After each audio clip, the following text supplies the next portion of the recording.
आज हमारे पास ईमेल के माध्यम से बहुत कुछ सूचनाएं प्राप्त हुई।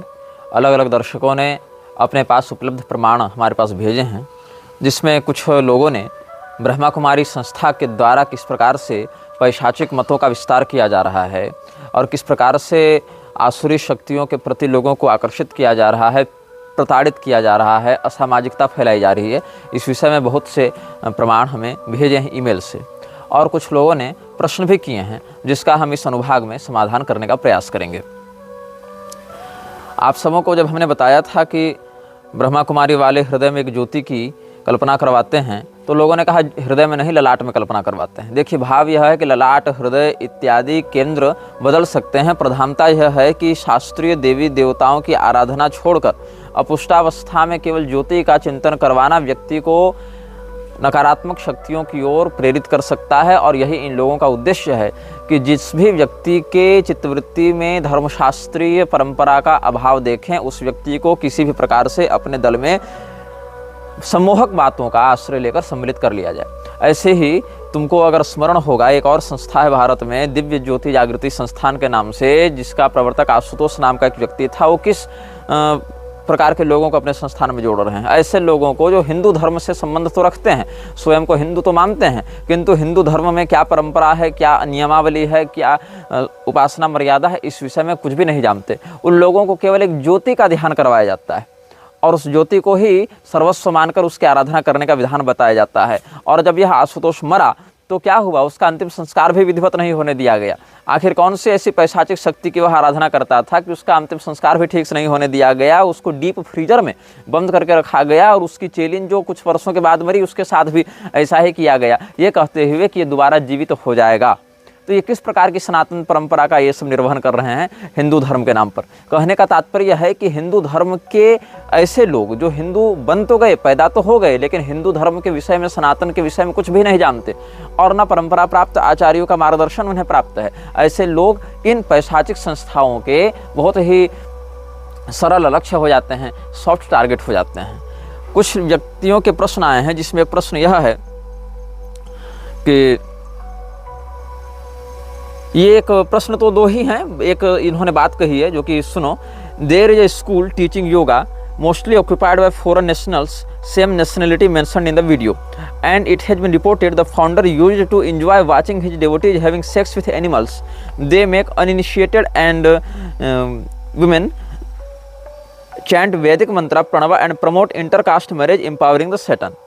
तुमको स्मरण होगा, बहुत से चित्र ऐसे सार्वजनिक हुए थे जिसमें हिंदू धर्म के गुरुओं का वेश बनाकर, कुछ साधु सन्यासी का वेश बनाकर शिवलिंग के ऊपर पैर रखकर अपने पैर का अभिषेक करवा रहे थे। शिवलिंग के ऊपर पैर रखा हुआ था लोगों ने। ये सब फोटो बहुत सरलता से इंटरनेट पर उपलब्ध हैं और स्वयं को शैव संप्रदाय का बता रहे थे। ऐसे ही ईसा फाउंडेशन का जो जग्गी वासुदेव है, जिसके विषय में अलग से हम समयानुसार वार्ता करेंगे जब उस प्रकरण पर पहुंचेंगे, वो जलती हुई अग्नि के ऊपर पैर घुमा रहा था, पैर दिखा रहा था, जबकि अग्निदेव ने स्वयं ही महाभारत के अनुशासन पर्व में इसका निषेध किया है। पाद मुद्यम में यो मृत्य स्पृशेद गाश्च सुदुर्मति ब्राह्मणम व महाभागम दीप्यमानम तथानलम तस्य दोषान प्रवक्ष्यामि तत्सर्वध्वंस समाहिता।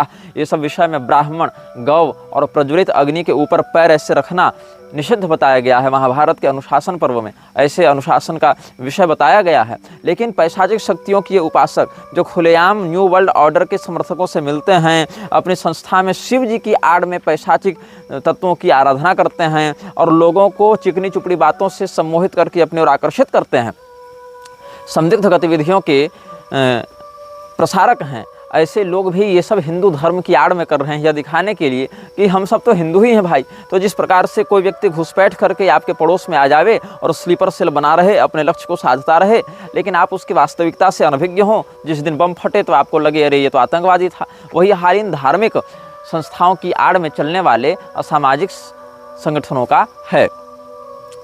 और एक प्रश्न यह आया था, अच्छा आपको यह भी स्मरण होगा कि जो व्यक्ति इस सिंडिकेट के विरुद्ध जाने का साहस करता है, हाई ऑर्डर ने जो पास कर दिया उस ऑर्डर के विरुद्ध जाने का प्रयास करता है, उसको या तो मार दिया जाता है या तो सत्ता से हटा दिया जाता है। सामान्यतया सत्ता से हटाने में भी इस प्रकार की रीति नीति का प्रयोग किया जाता है कि वह व्यक्ति की जो स्थिति है, उस व्यक्ति की छवि है, वो पुनः वैसे सुदृढ़ न रहे, उसका जनाधार समाप्त हो जाए या शारीरिक रूप से वह इतना असमर्थ हो जाए कि पुनः अपने पराक्रम और अपने प्रभुत्व का प्रयोग करके सत्ता पर स्थित न हो पाए। जैसे जापान के पूर्व प्रधानमंत्री शिंजो आबे का जो विचार है, जो व्यक्तित्व है, वो समाज में एक उदारवादी किंतु परंपरावादी लोकप्रिय नेता के रूप में थी उनकी छवि। लेकिन जो शिंजो आबे के ऊपर कुछ दिन पहले या कुछ वर्ष पहले कहें सही भाषा में, पिछले वर्ष ही शायद, जो गोलीबारी हुई, वो व्यक्ति बच तो गया, लेकिन उस व्यक्ति के शरीर में ऐसी स्थायी विकलांगता हो गई कि वह पुनः अब राजनीतिक रूप से सक्रिय नहीं रह सकता है। अब शिंजो आबे ने क्या किया था, जिस समय कोरोना का मायाजाल फैलाया गया था, उस समय शिंजो आबे ने जो निर्देश हाई ऑर्डर के द्वारा दिए गए थे वैश्विक संगठनों के द्वारा, उनको नहीं माना और 16 लाख डोज वैक्सीन के वापस कर दिए और अपने लोगों को लगाया भी नहीं। Japanese PM didn't allow WEF orders, didn't mandate vaccine, sent 1.6 million doses back and gave citizens even मैक्टिन मेक सेंस नाउ। ये मधु पूर्णिमा किशोर ने ट्विटर पर ट्वीट किया है, एक्स पर लिखा है और ये कह रहे हैं कि देखो वैश्विक सत्ताधारियों का षड्यंत्र कैसा होता है कि आप उसके आदेश के विरुद्ध नहीं जा सकते। ऐसे ही एक कोई अफ्रीकन देश था जहाँ के राजा ने, शासक ने पूरे के पूरे ये सब षड्यंत्र को ही नकार दिया था और उनके यहाँ कोई संक्रमण इत्यादि भी वैसे नहीं फैला था, लेकिन बाद में उस राजा की ही संदिग्ध स्थितियों में हत्या करवा दी गई थी। तो बहुत कुछ ऐसा है जो पूर्वकृत घटनाओं का परिणाम बाद में 2-4 वर्ष के बाद समझ में आता है और फिर ये रहस्य समझ में आता है कि इस कारण के पीछे की प्रक्रिया क्या थी। तो जो प्रश्न आया है मेरे पास वह यह है कि जैसा कि मैंने बताया था कि पहले मोदी ने मनमोहन को खूब डेमोनिफाई किया और कहा कि अब ये तो मर गया, तो अब इसका हम महिमा मंडन करेंगे, राष्ट्रीय शोक मनाएंगे, इसकी मूर्ति लगवाएंगे, ये करेंगे वो करेंगे। तो विभीषण जी ने भी तो यही किया था। विभीषण जी ने रावण का पहले खूब विरोध किया और राम जी के दल में आ गए और बाद में जब रावण मर गया तो विभीषण जी पहले तो उसके अंतिम संस्कार के लिए भी मना कर देते हैं, लेकिन भगवान ने कहा तो फिर मान भी गए, उसके लिए बहुत रोए, बहुत आंसू बहाए। तो क्या दोनों बातों में समानता है कि नहीं समानता है? देखो, दोनों बातों में समानता नहीं है, क्योंकि रावण जो है वो असुर है और असुरों के यहाँ वेद पाठ इत्यादि की परंपरा बनी हुई है। रावण को बहुत समझाया गया पहले, लेकिन रावण नहीं माना, रावण ने हट कर रखा था। रावण को यह पता था कि हम शापित हैं और हमारे शाप ऐसे नहीं छूटेंगे जब तक भगवान के हाथों मरेंगे नहीं, इसीलिए उसका मरना अनिवार्य था, वो भवितव्यता वहाँ पर थी। इन सामान्य मानवीय षड्यंत्रों से आप ब्रह्मांडीय भवितव्यता की तुलना नहीं कर सकते हैं, क्योंकि वहाँ पर वेदवती का शाप उसके साथ लागू था। लोग कहते हैं ना, परशुराम जी ने रावण को क्यों नहीं मारा? परशुराम जी ने रावण को इसीलिए नहीं मारा क्योंकि रावण को मारने के लिए छाया सीता का रूप धारण करके वेदवती आएंगी, ऐसा शाप था। तो वेदवती कहाँ से आती परशुराम जी के अवतार में? यह भी बात थी कि भगवान को स्त्री वियोग झेलना पड़ेगा, वानर भालू इत्यादि का सहारा लेना पड़ेगा। तो ये सब जो पूर्वकृत भवितव्यताएं पूर्व निश्चित की गई थी, वो सब परशुराम जी के अवतार में साथ में घटित नहीं हो रही थी, इसलिए परशुराम जी ने ऐसा नहीं किया, समर्थ होने के बाद भी नहीं किया। तो रावण जो है वह असुर है और असुरों में वेद पाठ इत्यादि की परंपरा प्राप्त होती है, यज्ञोपवीत इत्यादि की परंपरा प्राप्त होती है। वह वेदज्ञ नीतिज्ञ था, लेकिन परदाराभिमर्शन का ही निमित्त बनाकर उसका वध होना निश्चित था और तामस शरीर से हम भजन नहीं कर सकते, वो मेरे लिए मार्ग ही नहीं है, ऐसा वह निश्चित रूप से जानता था। इसलिए हठपूर्वक उसने दुराग्रह किया, समझाने पर भी नहीं समझा। सभी लोगों ने समझाया, नाना ने समझाया, माँ ने समझाया, भाई ने समझाया, बेटे ने समझाया, पत्नी ने समझाया, सब ने समझाया, गुरु जी ने समझाया, लेकिन नहीं माना। लेकिन यहाँ पर जो ये लोकल पॉलिटिक्स चल रही है, इसमें कोई समझने समझाने वाला नहीं है। विभीषण जी ने कभी भी मंदिर नहीं तोड़े, विभीषण जी ने वर्णाश्रम का विरोध नहीं किया, विभीषण जी ने रामद्रोहियों से हाथ नहीं मिलाया, जैसा कि आजकल के राजनेता करते हैं, चाहे किसी भी पार्टी के हों। तो दोनों ही प्रकरण बिल्कुल ही अलग अलग विभाग के हैं और अलग अलग स्तर पर स्थित हैं। फिर एक प्रश्न यह आया कि राजा बलि तो परम भागवतों में हैं, भगवत धर्म विशेषज्ञों में हैं, प्रातस्मरणीय में हैं, फिर वो कलयुग को क्यों प्रोत्साहित करते हैं? देखो, इसीलिए करते हैं क्योंकि राजा बलि वैयक्तिक रूप से चाहे कितने भी धर्मनिष्ठ हों, प्रहलाद जी भी धर्मनिष्ठ हैं, लेकिन उनका विभाग ही है देवता का प्रतिपक्षी बनना, एंटी देवता होना। तो देवता का प्रतिपक्ष स्थान वो धारण करने से देवताओं के साथ युद्ध करते हैं और देवताओं का युद्ध इसके साथ युद्ध तब करेंगे जब देवताओं की शक्ति कम होगी, और देवताओं की शक्ति को कम करने के लिए यज्ञ मर्यादा इत्यादि का विरोध करना पड़ेगा उनको। जो मानवीय यज्ञ हैं, मनुष्यों के द्वारा जो किए जाने वाले यज्ञ हैं, जिनसे देवताओं को पुष्टि प्राप्त होती है, वहाँ मनुष्यों में यज्ञ परंपरा इत्यादि, श्राद्ध दान इत्यादि की परंपरा खंडित होगी, तब देवताओं का बल कम होगा, और देवताओं का बल कम होगा तो असुरों का उत्कर्ष होगा। इसी कारण से राजा बलि स्वयं धर्मनिष्ठ होने के बाद भी जो यज्ञ देवताओं को पुष्ट करते हैं, ऐसे यज्ञों का विरोध करने के लिए कलियुग और म्लेच्छ राज को प्रोत्साहित करते हैं। तो राजा बलि का विभाग ही वह है ब्रह्मांड में। जैसे कलियुग एक अनिवार्य अंग है प्रकृति का, जैसे तमोगुण एक अनिवार्य अंग है प्रकृति का, वैसे असुर भी एक अनिवार्य अंग है प्रकृति के, जो देवताओं के विपक्ष में संतुलन होने के लिए स्थापित किए गए हैं। अब कुछ लोग यह कहते हैं कि म्लेच्छ ही असुर है, असुर ही म्लेच्छ है। एक व्यक्ति तो कह रहा था कि भगवान शिव ही म्लेच्छ हैं। ऐसे ऐसे नालायक हमारे वीडियो देखने पहुंच जाते हैं कि खोपड़ी घूम जावे। तो भगवान इंद्र के रूप में राजा बलि जब आएंगे तब उनका विभाग बदल जाएगा, लेकिन अभी जिस विभाग में है वहाँ असुरों का उत्कर्ष कराने के लिए उनको यज्ञ मर्यादा मानवीय सभ्यता के अधिकार सीमा से बाहर करनी पड़ेगी, यज्ञ मर्यादा का विखंडन करना पड़ेगा। इसीलिए राजा बलि व्यक्तिगत रूप से धर्मनिष्ठ होने के बाद भी देवताओं से युद्ध करते हैं। और राजा बलि ही नहीं, उनके पूर्वज प्रहलाद जी का भी युद्ध देवताओं से वर्णित है। देवी भागवत इत्यादि में देखें कैसे उन्होंने देवराज इंद्र पर आक्रमण किया था। तो राजा बलि असुर हैं और म्लेच्छ अलग होते हैं। म्लेच्छ मनुष्यों के ही अंतर्गत एक समुदाय विशेष का नाम है, और असुर बिल्कुल अलग प्रजाति हैं। जो असीरियन सभ्यता के राजा अपने नाम के आगे असुर लगाते थे, वो अपने आराध्यों के सम्मान में लगाते थे। वो असुर जाति के नहीं थे, असुर प्रजाति के नहीं थे। एक मानवियों में भी असुर नामक एक समुदाय प्राप्त होता है, लेकिन वो भिन्न है। म्लेच्छों में भी कई प्रजातियां होती हैं। जैसे भारत के पश्चिम भाग में रहने वाले यवन होते हैं, भारत के पूर्वी भाग में किरातों का स्थान बताया गया है, दक्षिण में शबर हैं, उत्तर में हूण हैं। ऐसे करके हूणों के आक्रमण से स्कंदगुप्त ने रक्षा की थी। तो भारत के उत्तर में हूण, भारत के पश्चिम में यवन, दक्षिण में शबर और पूर्व में किरात, और उधर आप रोम की तरफ बढ़ें तो शक। ये शक अलग हैं।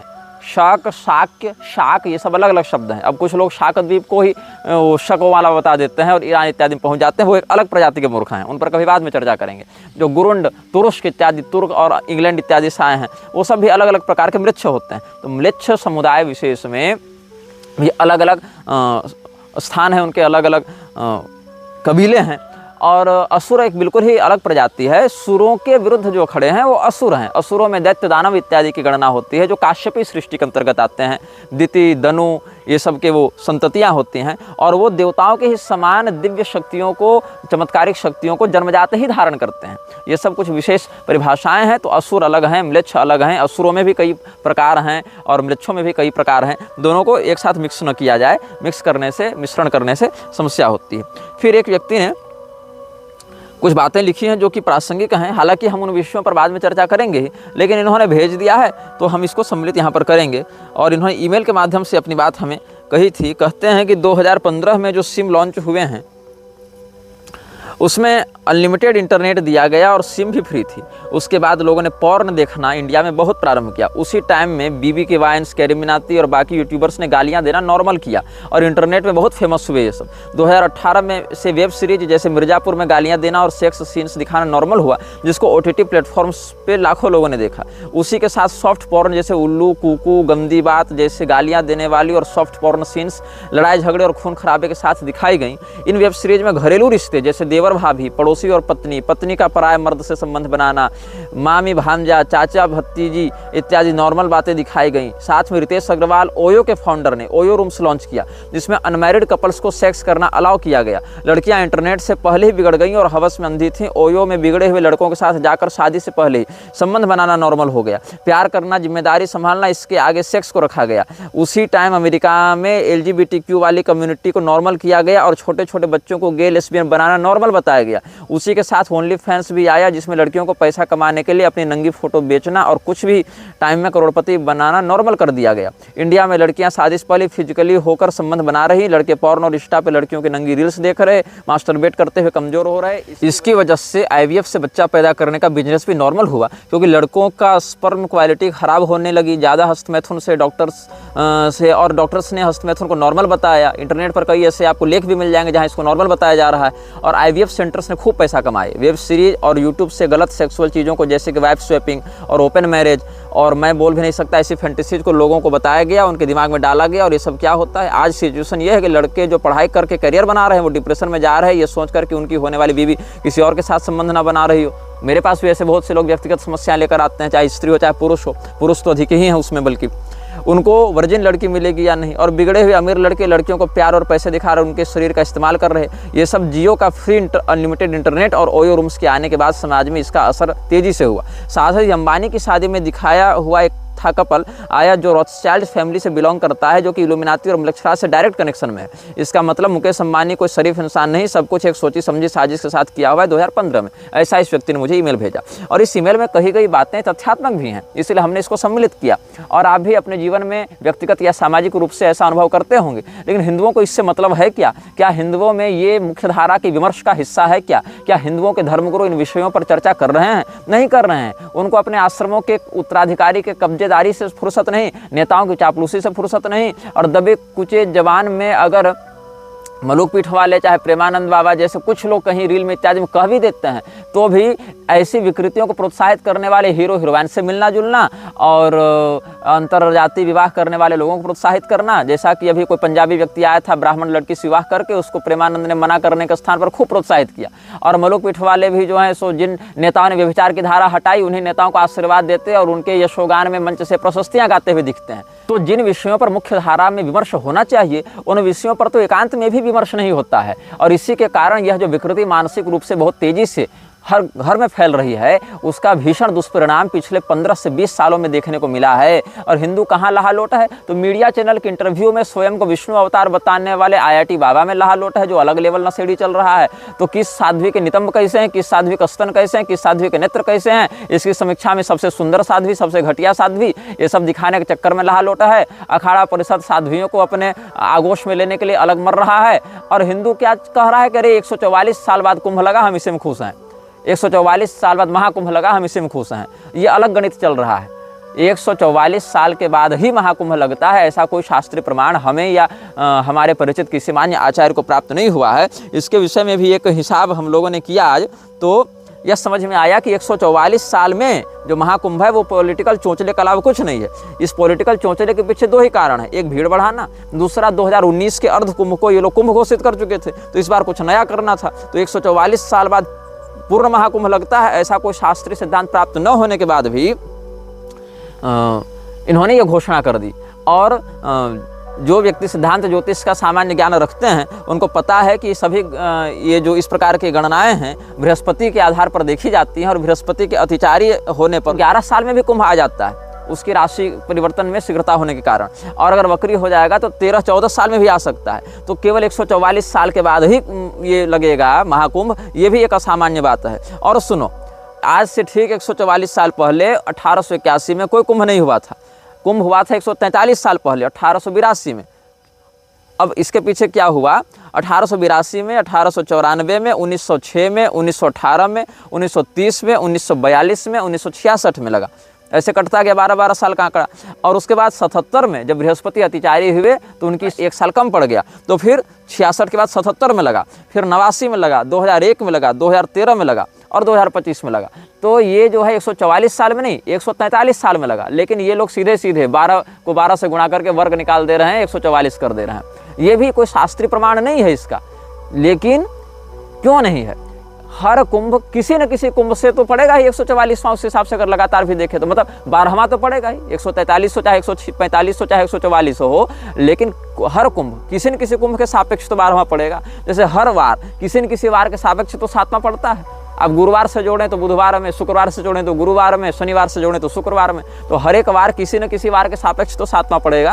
वैसे हर एक कुंभ किसी न किसी कुंभ के सापेक्ष तो 12वां पड़ेगा। तो ऐसे तो या तो कोई कुंभ महाकुंभ नहीं बनेगा या तो सारे बन जाएंगे। लेकिन हिंदुओं को कोई विमर्श नहीं करना, न धार्मिक दृष्टि से, न राजनीतिक दृष्टि से, न सामाजिक दृष्टि से। बस उनको जो कह दिया गया मीडिया के द्वारा, नेताओं के द्वारा और नेताओं के एजेंट धर्मगुरुओं के द्वारा, अधर्म गुरुओं के द्वारा, उसी को परम सत्य मान लेना है। और अगर इस बीच में कोई कुछ तथ्यात्मक बात साहसपूर्वक कह दे, उसको एकदम लकड़बग्घों के समान टूट पड़ना है उसके ऊपर, और उसी को हिंदू द्रोही और संत निंदक बता देना है। कुछ लोग कह रहे हैं कि जब ये जो आर्द्रवृक्ष है ये देवताओं की ही आराधना पहले कर रहा था, तो देवताओं ने इसकी आराधना क्यों स्वीकार नहीं की?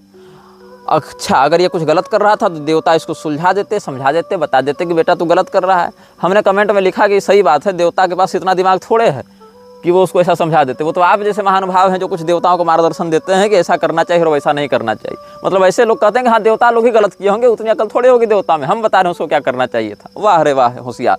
बात ऐसी है, अशास्त्र विहितम घोरम तप्यम ते तपोजना दंभाहंकार संयुक्ता कामराग बलान्विता कर्षयंत शरीरस्थम भूतग्राम मचेतस माम चैवांत शरीरस्थम तान विद्यासुर निश्चयान। आसुरी निश्चय वाले लोग जो तपस्या करते हैं वह दंभाहंकार से संयुक्त होकर अशास्त्र विहित तपस्या होती है, उससे जनोत्पीड़न होता है। जैसे शंभू की इत्यादि की तपस्या थी, वहाँ पर देवता प्रसन्न नहीं होते हैं, वरदान नहीं देते हैं।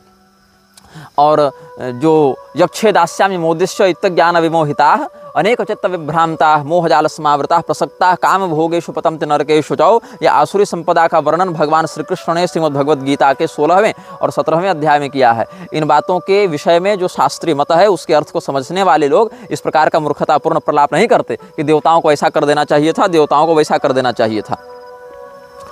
जो हमने बताया था क्रिएटर ऑफ लाइट और चिल्ड्रन ऑफ लाइट, ये सब जो बातें हैं ब्रह्मा कुमारी वाले भी बड़ा प्रचारित करते रहते हैं।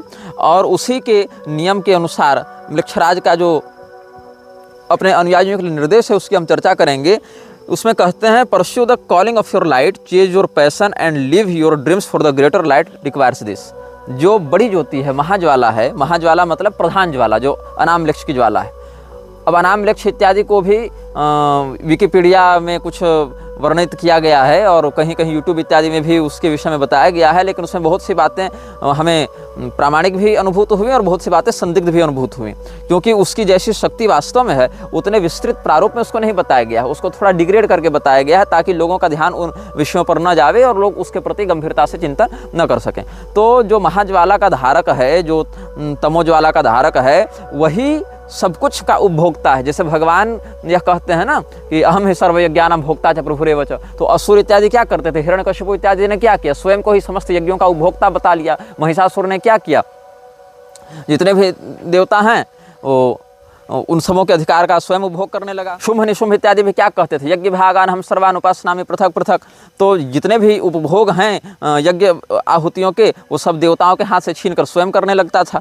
तो इसी प्रकार से ये जो उपभोक्ता है सभी तत्वों का, वो स्वयं ही मृक्षराज अपने आप को बनाकर रखा हुआ है। तो महाज्वाला का वह धारक अपने अनुयायियों के हृदय की ज्वाला के माध्यम से जो भी वैभव और प्रतिष्ठा प्राप्त करता है उसका प्रधान उपभोक्ता स्वयं को मानता है। इसीलिए जो भी आपके पास है वो आपका नहीं, उसका है। आप नहीं उपभोग कर रहे, आपके माध्यम से वही उपभोग कर रहा है। इस भावना को सभी अनुयायी अपने हृदय में धारण करें। आपको अपने लिए नहीं कमाना, आपको अपने लिए नहीं मेहनत करनी, आपको इसीलिए ये सब करना है क्योंकि महाज्वाला के धारक को इसकी आवश्यकता है, वह इसकी इच्छा करता है। इसके अतिरिक्त आगे का नियम यह कहता है कि कभी भी एक दूसरे के रहस्य लीक मत करो, साझा मत करो। किसी व्यक्ति ने आपको कोई रहस्य बताया तो आप उसको अनधिकारी के सामने प्रकाशित नहीं कर सकते और कभी भी असत्य का व्यवहार नहीं कर सकते। अब कलयुग जो है वो असत्याश्रित ही है, लेकिन आपसी में असत्य का बर्ताव करने से वहीं पर कलयुग हावी होने लगेगा। जैसे आप जहर का व्यापार करते हैं तो जहर आप दूसरे को देते हैं, स्वयं जहर नहीं चाटने लगते। आप गोली बारूद का व्यापार कर रहे हैं तो स्वयं की खोपड़ी में बंदूक नहीं तान कर गोली चला देते हैं। अर्थात जो विनाशक शक्तियां हैं वो भी हमारे ऊपर प्रभाव न डाल सकें, इस चिंतन का आश्रय लेना चाहिए। तो सत्य का और निष्कपट भाव का व्यवहार भी आंतरिक संगठन में ये बर्ताव में रखते हैं ताकि हमारा संगठन जो है वो स्थायी बना रहे। क्योंकि देखिए, अधर्म का विस्तार करने के लिए व्यक्ति को स्वयं धर्म का आश्रय लेना पड़ता है, क्योंकि अधर्म में जो 3 अक्षर हैं उसमें 2 अक्षर तो बहुसंख्यक तो धर्म का ही है। इसीलिए जो व्यक्ति दूसरे को क्षति पहुंचाता है वो स्वयं क्षति से बचे रहने के लिए, उसके दुष्प्रभाव से बचे रहने के लिए उस षड्यंत्र को अपने ऊपर हावी नहीं होने देना चाहता। तो मृक्षराज के संगठन में असत्य बोलना और एक दूसरे के रहस्य को लीक करना, अनधिकृत के सामने चर्चा करना भी निषिद्ध है। मृक्षराज की ज्योति जिसके अंदर स्थापित होती है, ऐसे लोग जो रिचुअल्स के माध्यम से उस ज्योति को जगाते रहते हैं, जैसा कि पिछले अनुभागों में हमने इयान लेस्ली के द्वारा टेरेसा का साक्षात्कार लिया गया था उसकी चर्चा की थी। ऐसे सैकड़ों उदाहरण आपको सार्वजनिक सोशल मीडिया इत्यादि में भी प्राप्त हो जाएंगे। और मृक्षराज इन सबको प्रतिबंधित भी नहीं करता है, क्योंकि एक तो बड़ी विशाल जनसंख्या लोगों की ये है जो मानते ही नहीं कि ये सब बातें सच हैं, और कुछ जो जनसंख्या मानने वालों की है वो इतने बिखरे हुए हैं, असंगठित हैं और अपने ही जीवन में इतने उलझे हुए हैं कि एकत्रित होकर युग धर्म के विरुद्ध जाकर मृक्षराज का कुछ बिगाड़ नहीं सकते। उल्टे, जैसे कि हमने इस श्रृंखला को प्रारंभ किया तो बहुत से लोग मृक्षराज से जुड़ने के लिए मुझसे संपर्क करने लगे कि मुझे बताओ इसमें कैसे उसका हम आश्रय ग्रहण करें। तो फिर ऐसे वीडियो को देखकर वैसी तमोगुणी पैशाचिक मानसिकता वाले लोग आकर्षित होते हैं, तो निःशुल्क इसका प्रचार होता है, इसका विज्ञापन होता है। ये सब भी कुछ स्वार्थ हैं। तो जो बहुत बड़ी सत्ता होती है, चाहे दैवीय दृष्टि से हो चाहे आसुरी दृष्टि से हो, वो इस प्रकार के छोटे मोटे चमत्कारों से या प्रताड़नाओं से प्रभावित नहीं होती, उस पर ध्यान भी नहीं देती है। तो कोई भी निर्णय लेना है तो महाज्वाला जो हृदय में स्थापित की गई है म्लेच्छ परंपरा से, उसी को अंतिम निर्णायक मानना है। वो हृदय में स्वयं संकेत कर देगा कि तुमको इस मार्ग में आगे बढ़ना है कि नहीं बढ़ना है। मतलब अंतिम निर्णय जो है, डिसीजन में जो अंतिम मुहर लगेगी वो उस ज्वाला के माध्यम से ही लगेगी, और वो अंदर से वो पता चल जाएगा, वह अनुभूति हो जाएगी उसके उपासक को कि हाँ, इस निर्णय में हमको आगे बढ़ना है कि नहीं बढ़ना है। ये अगला नियम म्लेच्छराज ने अपने अनुयायियों के लिए निर्दिष्ट किया है। म्लेच्छराज अपने अनुयायियों के लिए कहता है कि तुम अपने भौतिक घर को अपना घर मत मानो। जो हमारा पैरागमम है वही तुम्हारा असली घर है। पैरागमम के विषय में जिनको नहीं पता होगा, वो पहला और दूसरा अनुभाग इस श्रृंखला में देख सकते हैं। जो तुम्हारा वास्तविक घर है वो हमारा मुख्यालय ही है। बाहर के जितने घर हैं वो तो बनने बिगड़ने वाले हैं, वो तो हम चाहें तो तुमको आज महल में बैठा दें, चाहे रेगिस्तान में फेंक दें।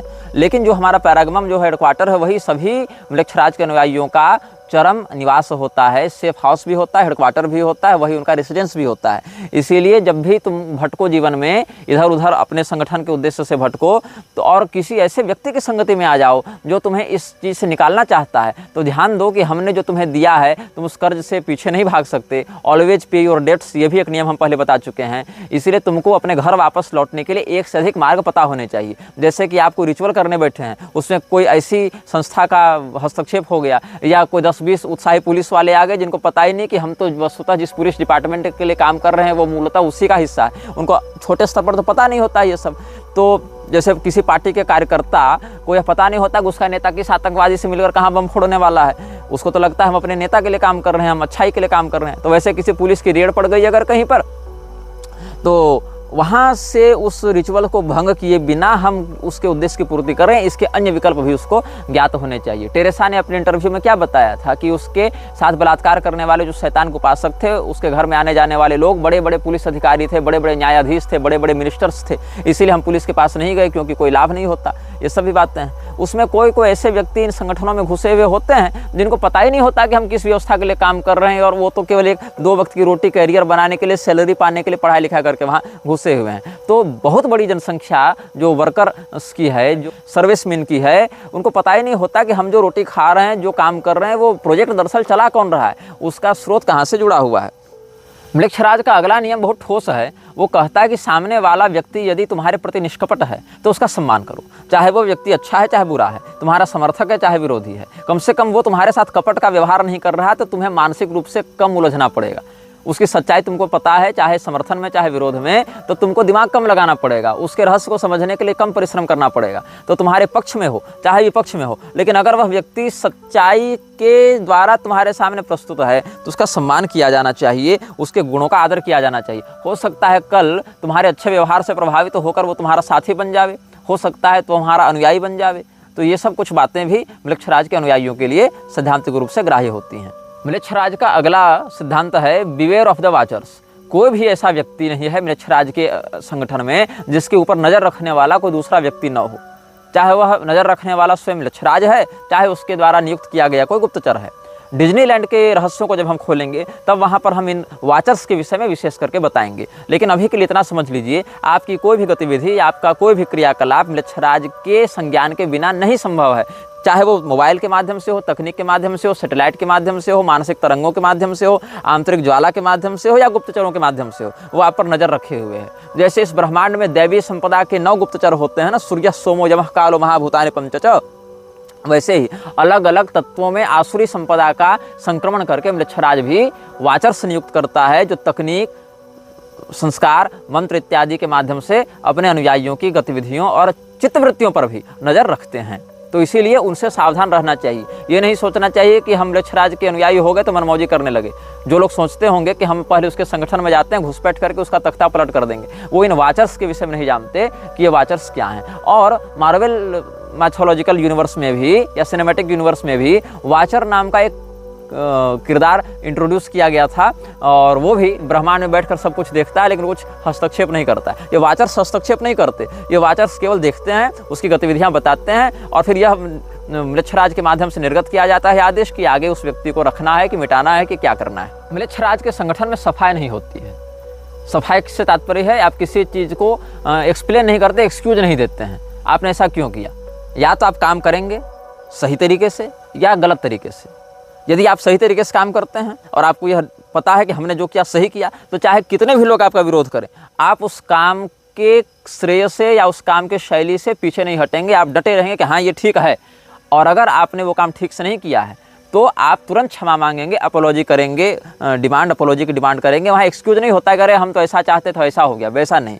अपोलॉजी और एक्सक्यूजेज वहाँ पर मान्य नहीं होते हैं। आप या तो उसको सकारात्मक रूप से दृढ़तापूर्वक स्वीकार करेंगे या फिर तत्काल वहाँ पर बिना किसी बहस के क्षमा मांगेंगे। एक्सक्यूज में समय नष्ट करना निषिद्ध होता है। म्लेच्छराज अपने अनुयायियों के लिए संगति का नियम बहुत कठोरता से निर्धारित करता है। किस व्यक्ति की संगति में आप रहेंगे इसको बहुत सूक्ष्मता से समझता है। संगति व्यक्ति के चित्तवृत्ति पर बहुत गंभीर प्रभाव डालती है। संगति से प्राप्त होने वाले ज्ञान, अनुभव और संपदाएं आपके जीवन में एक बहुत बड़ा हिस्सा रखती हैं, जिसमें 25% तक सम्मिलित हो सकता है। यहाँ तक कि विद्यार्थियों के लिए भी पादम सब ब्रह्मचार्य भी ऐसा कहा गया है कि व्यक्ति अपने जीवन में अपने सहपाठियों से भी 25% ज्ञान प्राप्त करता है। तो आपके जीवन में कैसी संगति है, उस संगति से भी प्रभाव पड़ता है कि आपकी चित्तवृत्ति कैसी बनेगी, आपकी विचारधारा कैसी होगी।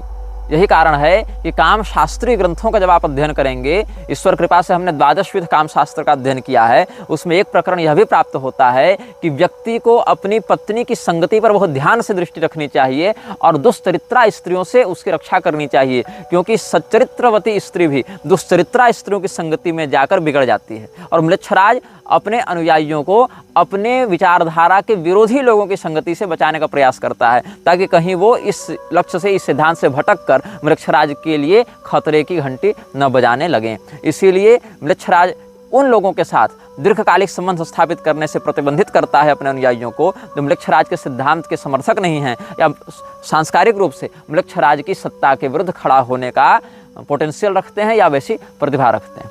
म्लेच्छराज एक और नियम पर जोर देता है जिसमें अपनी पत्नी का सम्मान करने की बात कही गई है। बाकी स्त्रियों का सम्मान करने की बात नहीं कही गई है, क्योंकि वहाँ तो व्यभिचार फैलाना है, वहाँ तो बलात्कार करना है, वहाँ तो भ्रूण हत्या करनी है, वहाँ तो तरह तरह के यौन रोगों को प्रसारित करना है। लेकिन अपनी पत्नी का सम्मान करने की बात इसीलिए कही गई है क्योंकि व्यक्ति दाम्पत्य जीवन में जितना अधिक सुलझा हुआ रहेगा, म्लेच्छराज का अनुयायी, केवल अनुयायी मतलब छोटे स्तर का अनुयायी नहीं, टॉप मोस्ट लेवल के अनुयायी, छोटे मोटे अनुयायी नहीं होते, छोटे मोटे गुलाम होते हैं। गुलाम के पास चॉइस नहीं होता है। गुलाम को केवल एक अवैतनिक मजदूर माना जाता है जिसको कोई लाभ प्राप्त नहीं होना है। अनुयायी को तो लाभ भी प्राप्त हो रहा है किसी माध्यम से कि चलो गाड़ी है, बंगला है, प्रतिष्ठा है, पैसा है, पावर है, प्रभुत्व है, सब है, लेकिन गुलाम को वो सब प्राप्त नहीं होता है। तो छोटे मोटे स्तर के तो गुलाम होते हैं, वो तो इसी चक्की में पीसे जाएंगे। जो बड़े बड़े स्तर के रिचुअलिस्टिक्स हैं, कल्ट लीडर्स हैं, तो कल्ट लीडर्स के लिए ये बात होती है कि वो अपनी पत्नी का सम्मान करेंगे, क्योंकि वेसल ऑफ लाइट माना गया है स्त्री को। म्लेच्छराज के यहाँ वेसल ऑफ लाइट मतलब प्रकाश को उत्पन्न करने वाला वो पात्र है, वो एक नए बच्चे को जन्म दे रहा है, और जितने बच्चे जन्म लेंगे उनके अंदर जो ज्वाला प्रतिष्ठापित की जाएगी वो बच्चे ही म्लेच्छराज की झंडे को आगे बढ़ाने में सहयोगी होंगे। इसीलिए अपनी पत्नी का तिरस्कार मत करो, क्योंकि अगर अपनी पत्नी का तिरस्कार करोगे, स्त्री का क्रोध झेलना पड़ेगा, मानसिक तनाव में रहोगे, तो म्लेच्छराज के रहस्यों को संभाल नहीं पाओगे, उसके अभियान में पूर्ण उत्पादक क्षमता के साथ तुम काम नहीं कर पाओगे। म्लेच्छराज कहता है कि प्रत्येक व्यक्ति के दो चेहरे होते हैं, एक एकांत में, एक समाज में। और म्लेच्छराज के अनुयायी समाज में जिस भी व्यक्ति से मिले उसके दोनों चेहरों से अवगत हों, दोनों व्यक्तित्वों से अवगत हों। मतलब ये नहीं कि आपके सामने कौन क्या कह रहा है, ये नहीं कि आपके सामने कौन किस रूप में प्रस्तुत है, अपितु यह कि पीठ पीछे उसकी वास्तविकता क्या है, आपसे मिलने के अलावा जो उसका जीवन है, जो उसका विचार है, जो उसकी कार्यशैली है, उसमें उसका वास्तविक रूप क्या है, उसकी वास्तविक पहचान क्या है। इससे क्या होता है, भविष्य में होने वाले विश्वासघात और संकटों से आप बच सकते हैं और भविष्य में किसी भी प्रकार के खतरे को आने से पहले ही अधिकाधिक रूप में आप टाल सकते हैं। इसीलिए दो चेहरे, दो नाम हर व्यक्ति के होते हैं और आपको इन दोनों के विषय में असंदिग्ध रूप से ज्ञात होना चाहिए। किसी अज्ञात व्यक्ति से मिलने के समय भी आप उससे ऐसी निर्भयता और आत्मविश्वास के साथ मिलेंगे जैसे आप उसको पूरी ज़िंदगी से जान रहे हो, पूरे जीवन भर आप उसको जानते हो, बचपन से जान रहे हो। और म्लेच्छराज के अनुयायी अपने जीवन में अपने आत्मविश्वास के ही कारण या आत्मविश्वास के प्रदर्शन के कारण ही लोगों के चित्तवृत्ति में अपने व्यक्तित्व की छाप छोड़ने में सफल हो जाते हैं। First impression is the last impression, ये भी एक कहावत चलती है। देखो, first impression is the last impression एक बहुत बड़ा छलावा है, क्योंकि कोई भी व्यक्ति जो पहले मुलाकात में आपको प्रभावित करने के लिए परिश्रम कर रहा है, वो कहीं ना कहीं अपने वास्तविक रूप को छिपाने का प्रयास कर रहा है। जो व्यक्ति सच्चा होता है वो पहले मुलाकात में प्रभावित नहीं करता, धीरे धीरे आप उसको जानेंगे, समझेंगे, उसकी अच्छाई और बुराई की समीक्षा करेंगे, तब उसके व्यक्तित्व के विषय में बातें खुलकर सामने आएंगी। पहली मुलाकात में जो परिस्थिति बनी, जिस प्रकार की मनोवृत्ति थी, जिस प्रकार के गुणावगुण का चिंतन किया गया, वो चिरस्थायी नहीं होता है, उसमें आप एक दूसरे के विषय में जानते नहीं होते हैं। तो पहले मुलाकात में जो प्रभावित करने का प्रयास करता है उस व्यक्ति से सावधान रहिएगा। जो सहज रहता है वही व्यक्ति अधिकाधिक सच्चा होने के लिए योग्य होता है, उसमें उसकी संभावना अधिक होती है। लेकिन वृक्षराज के अनुयायी पहली मुलाकात में व्यक्ति को ऐसे दिखाने का प्रयास करते हैं जैसे कितने आत्मीय हैं, कितने अभिन्न हैं और कितने वर्षों से उसको बहुत निकटता से जान रहे हैं। वृक्षराज के अनुयायियों के लिए देर से उठना और जल्दी सोना निषिद्ध होता है। जो कल्ट लीडर्स होते हैं, जो रिचुअल कमांडर्स होते हैं इन लोगों के, वो सूर्योदय से पहले उठेंगे, यह अनिवार्य नियम है, और आधी रात के बाद ही सोएंगे, यह अनिवार्य नियम है। वो 4 से 5 घंटे ही नींद ले सकते हैं, इससे अधिक नींद नहीं ले सकते हैं। और सूर्योदय से पहले उठना तो अच्छी बात है, लेकिन देर रात तक जगना अच्छी बात नहीं है। देर रात तक जगकर उस ज्वाला को प्रोत्साहित करते हैं और प्रातःकाल सुबह जल्दी उठकर अपने ऊपर हावी होने वाली नकारात्मकता जो उनके अभियान में विखंडन उत्पन्न कर सकती है, उससे ये लोग बचते हैं। तो वृक्षराज के लगभग बड़े अनुयायी जो कल्ट लीडर्स होते हैं वो अधिक से अधिक 4 घंटे 5 घंटे की ही नींद लेंगे। उससे अधिक नींद लेने से वृक्षराज की जो ज्वाला है उनके अंदर वो धीरे धीरे कम होने लगती है, बुझने लगती है। प्रभाते तारका इव, जैसे सूर्योदय होने के बाद तारे टिमटिमाने बंद हो जाते हैं, मतलब दिखने बंद हो जाते हैं, वैसे ही अधिक सोने से वृक्षराज की ज्योति क्षीण होने लगती है। अब इसका अर्थ ये नहीं कि जो व्यक्ति वृक्षराज से बचना चाहता है वो 12-12 घंटा सोया करे, ऐसा नहीं है। जो उसके ज्वाला के धारक होते हैं वो देर रात तक जगेंगे, अनिवार्य नियम होता है। वो सुबह जल्दी उठेंगे लेकिन रात को देर से सोएंगे, ये उनके लिए एक महत्वपूर्ण नियम बताया गया है। विशेषज्ञता आपका विकल्प नहीं होना चाहिए, आपकी पहचान होनी चाहिए। एक्सीलेंस किसी भी चीज़ में वो आपकी आदत बन जानी चाहिए। और अगर आप किसी चीज़ में असफल होते हैं, फेल होते हैं, तो उस असफलता को अपने चिंतन पर, व्यक्तित्व पर हावी नहीं होने देना है, क्योंकि वृक्षराज के लिए ये संसार भी एक क्रीड़ा भूमि के ही समान हो गया है, जहाँ वो इच्छानुसार किसी को बढ़ा देता है, किसी को घटा देता है। जैसे ही आपको वीडियो गेम इत्यादि खेलें, उस वीडियो गेम में किसी को मार दिया आपने, किसी को बचा दिया, कहीं किसी की गाड़ी चुरा ली, कहीं किसी की हत्या कर दी, कहीं टैक्सी ड्राइवर बन गए, कहीं पुलिस वाले बन गए। वैसे ही ये दुनिया को एक वीडियो गेम की तरह ये नचाता है, खेलता है इसके साथ और तमाशा बनाकर रखता है पूरे संसार का। तो यदि आप किसी चीज़ में असफल हो जाते हैं तो भी उस असफलता से उत्पन्न होने वाली नकारात्मक भावना को अपने व्यक्तित्व के ऊपर हावी नहीं होने देना है, क्योंकि अगर आपकी वह ऊर्जा वहाँ खंडित होगी तो भविष्य में आप वृक्षराज के किसी काम नहीं आ सकते हैं। और वृक्षराज के लिए ही आप समस्त संपदाओं का अर्जन कर रहे हैं, क्योंकि चरम उपभोक्ता वही है, ऐसा हम पहले के नियमों में स्पष्ट कर चुके हैं। वृक्षराज के अनुयायी जब किसी व्यक्ति से मिलते हैं तो उनके लिए यह नियम है कि उसकी हाथों को मजबूती से पकड़ कर हिलाओ और उसकी आंखों में गहराई से देखो। वस्तुतः ये व्यक्ति जो हाथ मिला रहा है और गहराई से ग्रिप बनाकर हैंड शेक कर रहा है और आंखों से आंखों में जो कांटेक्ट बना रहा है, ऐसा लगता है कि ये व्यक्ति अपने प्रभाव को दिखा रहा है, लेकिन नहीं।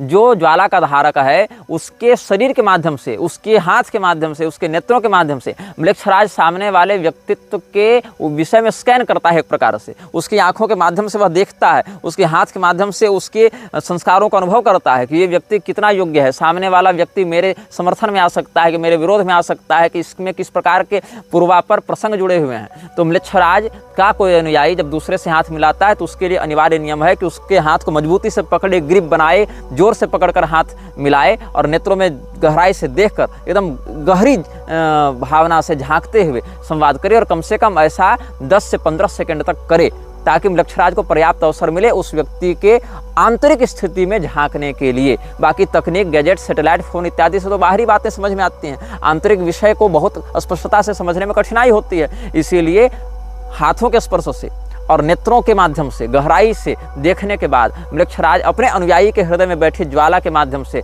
उस सामने वाले व्यक्तित्व के ऐसे भी रहस्यों को समझने में सफल हो जाता है जो कि समाज में अप्रकाशित होते हैं। वृक्षराज के अनुयायियों के लिए बहस करना सामाजिक दृष्टि से निषिद्ध बताया गया है। अगर किसी बात से आप असहमत हैं तो वृक्षराज के अनुयायी बहुधा बहस नहीं करते हैं, क्योंकि उनको पता है कि इस व्यक्ति का स्तर हो सकता है हमारे स्तर के सामने कुछ नहीं हो, इसीलिए वो जल्दी स्वीकार कर लेते हैं किसी बात को कि हाँ ठीक है, जो तुम कह रहे हो वही सही है। क्योंकि बहुत आप ऐसा भी नोटिस किए होंगे, जितने भी सीरियल किलर्स हैं वो अपने दूसरे रूप में हत्यारे अवश्य होते हैं, ये सामाजिक रूप से बड़े शांत, मुस्कुराते हुए, खुशमिजाज, प्रोडक्टिव ऐसा दिखते हैं। आप इसमें कई सारे सीरियल किलर्स की डॉक्यूमेंट्री देख सकते हैं, इंटरव्यू देख सकते हैं, या उनके विषय में रिपोर्ट्स देख सकते हैं, जहां एक और उसने 50 लोगों की निर्मम हत्या की हो, बहुत दुर्दांत रूप से हत्या की हो, लेकिन जब उसके पड़ोसियों से पूछा गया तो कहा गया अरे बड़ा शांत व्यक्ति था, बड़ा हंसमुख था, बड़ा सोशली एक्टिव था और बहुत प्रोडक्टिव तरीके से जीवन जीता था। तो बहस नहीं करते लोग, ओके ठीक है, आप जो कह रहे हैं वही सही है, हम आपके व्यू का सम्मान करते हैं, आपके पर्सपेक्टिव का सम्मान करते हैं, ऐसा कह के वो निकल जाते हैं, ताकि वो उनके अंदर की जो कुंठा है, जो भड़ास है, वो सामने वाले के सामने व्यक्त न हो जाए और उनको उस नियम का पालन करने में सुविधा हो जहां अपने इमोशंस को सामाजिक रूप से कंट्रोल करने की बात कही गई है। म्लेच्छराज का अनुयायी बनने का यह अर्थ नहीं है कि आप रिजेक्शन से डरें।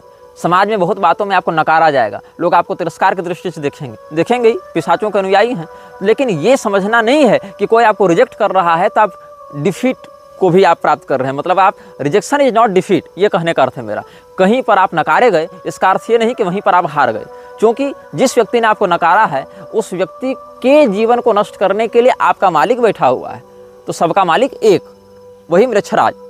तो जहाँ पर आपको नकारा गया, आपका तिरस्कार किया गया, आपके विचारों को प्रस्तावना में नहीं रखा गया, प्रोत्साहित नहीं किया गया, उनको समादृत नहीं किया गया, वहाँ पर भी ये नहीं सोचना है कि हम हार गए, क्योंकि आपका जो ज्वालाधारक है वो उस व्यक्ति को सांस्कृतिक, पारिवारिक, शारीरिक, स्वास्थ्य, पैसा, अर्थव्यवस्था सब प्रकार से नष्ट करने के लिए तैयार है और वो आपका शिकार है, आपका गुलाम है, ऐसा समझना चाहिए। जाल फेंकने के बाद अगर 10 मछलियां पकड़ी गई और एक मछली छूटकर भाग गई तो उससे आपकी हार नहीं होती है, वो मछली आज न कल आपकी गिरफ्त में ये न के न प्रकार आएगी, ऐसा समझकर उस तात्कालिक हार से या रिजेक्शन से निराश नहीं होना है। ये म्लेच्छराज के अनुयायियों के लिए अगला नियम है। म्लेच्छराज के अनुयायी अनुमान नहीं लगा सकते, अनुमान का निषेध। उनको अगर कोई काम करना है तो उसमें श्योरिटी होनी चाहिए। एक कहावत है म्लेच्छराज के अनुयायियों के मध्य, एजम्पशन क्या है, एज्यूम करना क्या है, एज्यूम की स्पेलिंग क्या है, ASSUME। तो एज्यूम करना क्या होता है, एस मतलब गधा भी होता है इंग्लिश में, जो सभ्य शब्दावली उसमें, तो ASSUME, तो making an ass out of you and मी, ये एजम्पशन के लिए कहा जाता है। म्लेच्छराज के अनुयायियों के मध्य एक प्रसिद्ध कहावत है, एजम्पशन, एज्यूम कौन करता है, तुम्हें और मुझे मूर्ख बनाने की प्रवृत्ति ही एजम्पशन है, यू एंड मी, वहाँ यू एक अक्षर है, तो making an ass out of you and me is to assume a thing. तो एजम्पशन करना निषिद्ध होता है।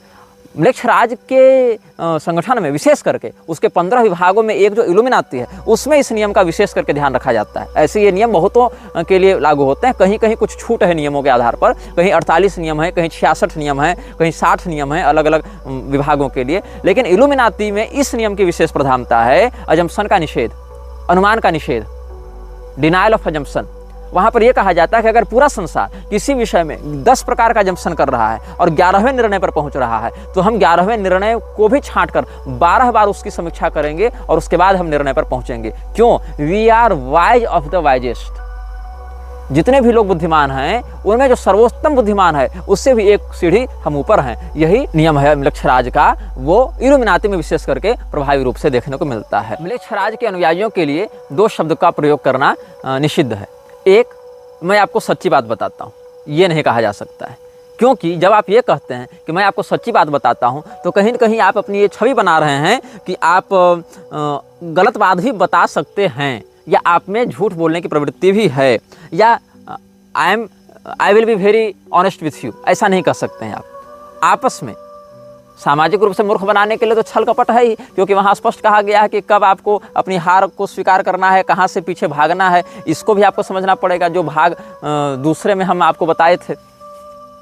तो म्लेच्छराज के अनुयायियों के लिए I am being honest with you, या let me tell you the truth, और I will be honest with you, इस प्रकार से शब्दों का प्रयोग करना निषिद्ध होता है, क्योंकि इससे आपकी छवि ऐसी बनती है कि आप झूठ बोलते हैं लेकिन यहाँ पर आप सच बोलेंगे। इससे भविष्य में होने वाली बातें उतनी प्रामाणिक नहीं मानी जाएंगी, आपकी उन बातों के प्रति समाज की उतनी श्रद्धा नहीं रहेगी। इसलिए जो बोलना है सीधे बोलना है, एक स्पष्टता से बोलना है कि हाँ ये है, ऐसे ही है, तुम मानो चाहे मत मानो, जो है ऐसा ही है, चाहे झूठ ही क्यों ना बोलो, लेकिन ये बताकर मत बोलो कि हम सच बोल रहे हैं, क्योंकि मैं सच बोल रहा हूँ। ऐसा कथन कहने से म्लेच्छराज को ऐसा लगता है कि समाज ऐसा मानेगा कि ये व्यक्ति सामान्यतः झूठ ही बोलता है, लेकिन यहाँ पर परिस्थितिक रूप से सच बोल रहा है, या फिर हो सकता है ये झूठ बोल रहा हो, लेकिन हम इसकी बात का विश्वास कर लें, इसलिए बार बार कह रहा है कि मैं आपसे सच बोलूँगा, मैं आपसे झूठ नहीं बोलूँगा, let me be honest with you, या let's have some real talks, इस प्रकार से कह रहा है। म्लेच्छराज के अनुयायियों के लिए जो अंतिम नियम है, 60वां नियम है, वह यह कहता है आपके 2 घर होते हैं।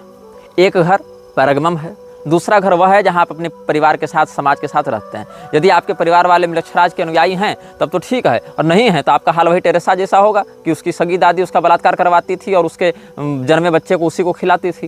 तो 2 घर हैं आपके, एक तो पैरगमम जो उसका वास्तविक हेडक्वार्टर है, उसकी उपलक्षण संज्ञा है पैरगमम, और दूसरा जो आपका सामाजिक घर है, जो पहचान वाला घर है, प्रसिद्ध घर है। तो आपको अपने वास्तविक घर के रूप में इसी को, म्लेच्छराज के ही घर को मानना है और अपने सामाजिक घर को दूसरा घर मानना है। तो you should take care of your first house before your second, ये नियम है, अंतिम नियम। आप अपने प्राथमिक जो वास्तविक घर है उसकी देखभाल पहले करेंगे, दूसरे घर की देखभाल बाद में करेंगे। मतलब आपके समस्त गतिविधि, क्रियाकलाप, परिश्रम से आपका जो ये पैरगमम वाला जो मुख्यालय है वो पुष्ट होना चाहिए, सामाजिक जो घर है उसकी पुष्टि हो चाहे न हो। इसीलिए दूसरे घर का ध्यान रखने से पहले आपको अपने वास्तविक प्रथम घर का, ज्वालागृह का ध्यान रखना अनिवार्य है। इस प्रकार हमने अनेक अनुभागों में म्लेच्छराज के प्रधान 60 नियमों पर संक्षेपतः चर्चा की है। अगले अनुभागों में हम आपको म्लेच्छराज की युद्ध नीति के विषय में कुछ संकेत करेंगे जो कतिपय अनुभागों तक चलेगा। यह वीडियो जल्द ही हटा दिया जा सकता है। कृपया थर्ड पार्टी ऐप्स का उपयोग करके डाउनलोड करें। आप इस वीडियो को अपने चैनल पर फिर से अपलोड भी कर सकते हैं।